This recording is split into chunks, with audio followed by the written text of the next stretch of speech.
All right, divers, it's Sunday, but that doesn't mean the Galactic War is taking a day off, and neither should we. But with that in mind, I'm going to keep this one on the shorter side and give you only what you need, and we'll save the rest for tomorrow. Welcome to the channel. This is LtBuzzLitebeer, and we've got the Illuminate up on deck. Johan talking modding and more, the Galactic Table, and the year in review that was Helldivers in 2024. So stay tuned for that one. If you're looking to help out the channel, please hit subscribe, as it's free and sends a positive signal to YouTube HQ, who in turn then promotes the channel and this video to more viewers. And it goes from there. Likes, comments, shares do much the same. And don't forget to ring the notifications bell to receive my latest upload alerts. And let's now get stuck into the latest from Helldivers.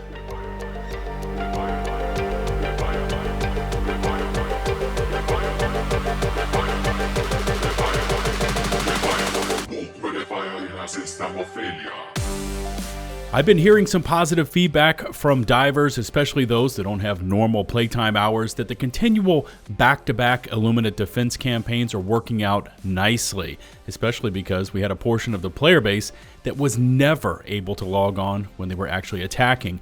And by the way, if you are one of those divers, drop me a comment and let me know what you think of the Illuminate so far. In terms of the current major order, we are knocking it out of the park. Now, both the 115 million voteless and 7 million harvester kills are already complete, and with roughly 5 days to go, we have 2 of the needed 6 defense campaigns complete. But this MO isn't a gimme by any stretch of the imagination, because tomorrow starts the work week, and that means less divers logging on, which gives us less opportunities to knock out those needed defense campaigns. Now, as of right now, the Squid are on Kaid with a level 9 campaign, and I've just come off planet, and all I can say is that Kaid is like Tatooine. Hot in the day, cold at night, and sandstorm. So be prepared for the visibility issues and the stamina and heat buildup changes that come with those day-night cycles. Today's daily or personal order, besides becoming a channel subscriber, is to get 200 kills with the Stalwart, which is a voteless shredding machine. Now remember that the Stalwart is light armor pen, but it has tons of ammo and it can be reloaded while moving, which is clutch versus those fast-moving zombie hordes. Pick up those easy 15 medals once you're done and maybe spend them on something in the Urban Legends Warbond if you haven't already unlocked everything. Quickly hopping over to the Helldivers companion app, link always available down in the video description, and we can see that we are currently losing on Kaid as we're about 2 hours behind the projected timer, and in reality, we just need more divers there putting in work. There's also a boatload of divers currently on Gatria right now, while the DSS is still mired in orbit over Vog Sohoth, which seems to be going nowhere.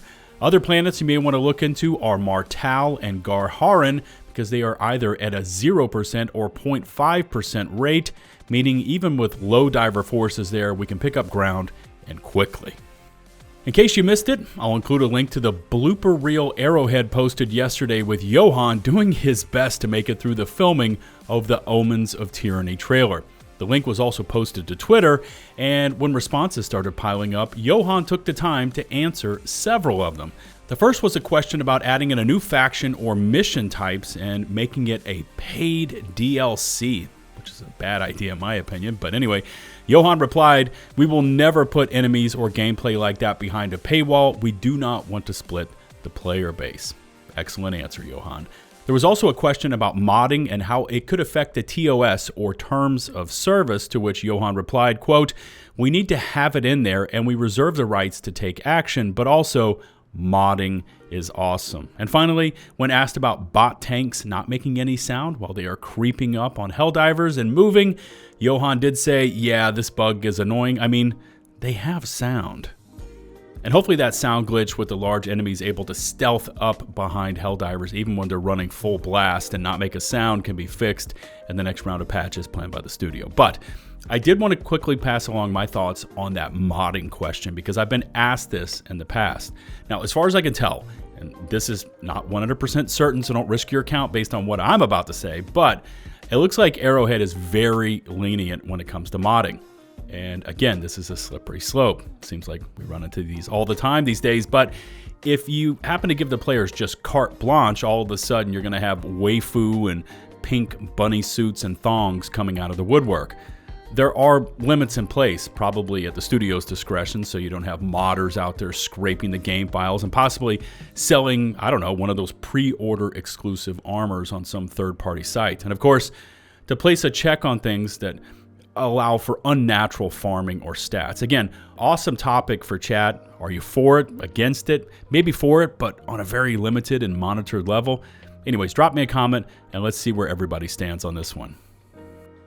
Okay, to wrap this one up, I wanted to take a look at this PCGamer article, and sometimes these are spot on, other times they're just way off base, but this one seems to be pretty good. Here's how it starts off, quote, "Crashing servers, flame wars, and the 60-day path to redemption. The utterly chaotic first year of Helldivers 2 has been a democratic doozy. The passion of liberty burns hot and cold." Now, I'll include a link to this down in the video description, but it goes on to outline nearly a year's worth of extreme ups and downs with Helldivers. Here's some of what they say. To call Helldivers 2's first year hectic is like saying that a tidal wave got you damp. I've been combing over our past year of coverage to write this article, and let me tell you, it's a roller coaster. As players have loved it like a carnival ride, showing up en masse to create the first stomach-dropping plunge, followed by a series of sharp spikes and helix turns. It's enough to make a gamer woozy. By the way, it's kind of comedic the way this article is written. At first, they're talking about the psycho launch and everything the studio went through. Man, that must have been wild. Now we travel into March and April, and the nerfs begin. We've got mechs showing up, flying bugs, more nerfs, arriving at May, where the article says May. Sony repeatedly steps on rakes for an entire month. The review bomb that changed the face of gaming. June hits, and the article says, "We're so back." We get tons of weapon buffs. July into August comes around. Now the article says, "It's so over." That's when Escalation of Freedom dropped with the pre-nerfed flame weapons, by the way. September through December. Now listen to the article. It says, "We're so back." 60-day patch buffs. The game feels great to play again. Then the DSS arrives. The game reaches overwhelmingly positive review scores, by the way. Those are for recent reviews. And the article ends with the Killzone bumps in the road. Here's what they finish up with. Quote, "It's a game whose popularity ambushed even its developers, whose community, loud, passionate, and occasionally out of line, both hate it and love it in equal measure. Its first year has been a story of catastrophe and redemption. But now, at the end of the year, it feels like liberty has finally found its home.